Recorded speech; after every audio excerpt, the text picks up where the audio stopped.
एक मकड़ी अपना जाला बनाने उपयुक्त स्थान की तलाश में थी।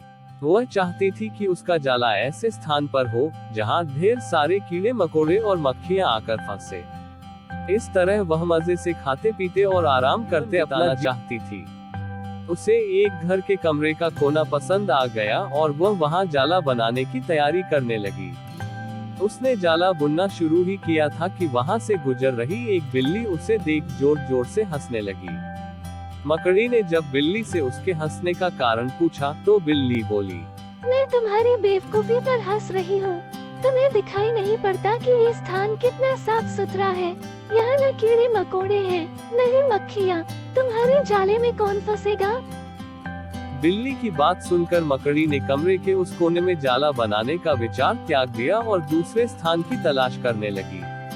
उसने घर के बरामदे से लगी एक खिड़की देखी और वह वहां जाला बुनने लगी। उसने आधा जाला बुनकर तैयार कर लिया था, तभी एक चिड़िया वहां आए और उसका मजाक उड़ाने लगी। अरे, तुम्हारा दिमाग खराब हो गया है क्या, जो इस खिड़की पर जाला बुन रही हो? तेज हवा चलेगी और तुम्हारा जाला उड़ जाएगा। मकड़ी को चिड़िया की बात सही लगी।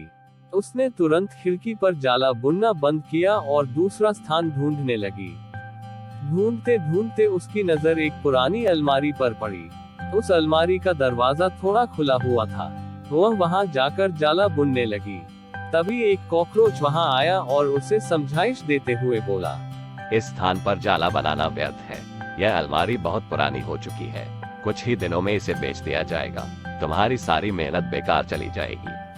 मकड़ी ने कॉकरोच की समझाइश मान ली और अलमारी में जाला बनाना बंद कर दूसरे स्थान की खोज करने लगी। लेकिन इन सब के बीच पूरा दिन निकल चुका था।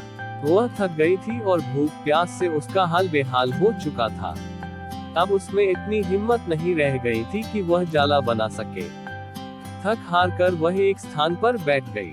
वहीं एक चींटी भी बैठी हुई थी। थकी हारी मकड़ी को देख चींटी बोली, मैं तुम्हें सुबह से देख रही हूँ।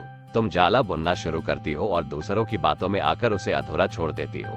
जो दूसरों की बातों में आता है उसका तुम्हारे जैसा ही हाल होता है। चींटी बात सुनकर मकड़ी को अपनी गलती का एहसास हुआ और वह पछताने लगी।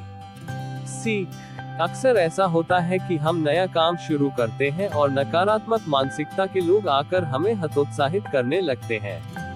वे भविष्य की परेशानियां और समस्याएं गिनाकर हमारा हौसला तोड़ने की कोशिश करते हैं। कई बार हम उनकी बातों में आकर अपना काम उस स्थिति में छोड़ देते हैं जब वह पूरा होने की कगार पर होता है और बाद में समय निकल जाने पर हम पछताते रह जाते हैं। आवश्यकता है कि जब भी हम कोई नया काम शुरू करें तो पूर्ण सोच विचार कर करें और उसके बाद आत्मविश्वास और दृढ़ निश्चय के साथ उस काम में जुट जाएं।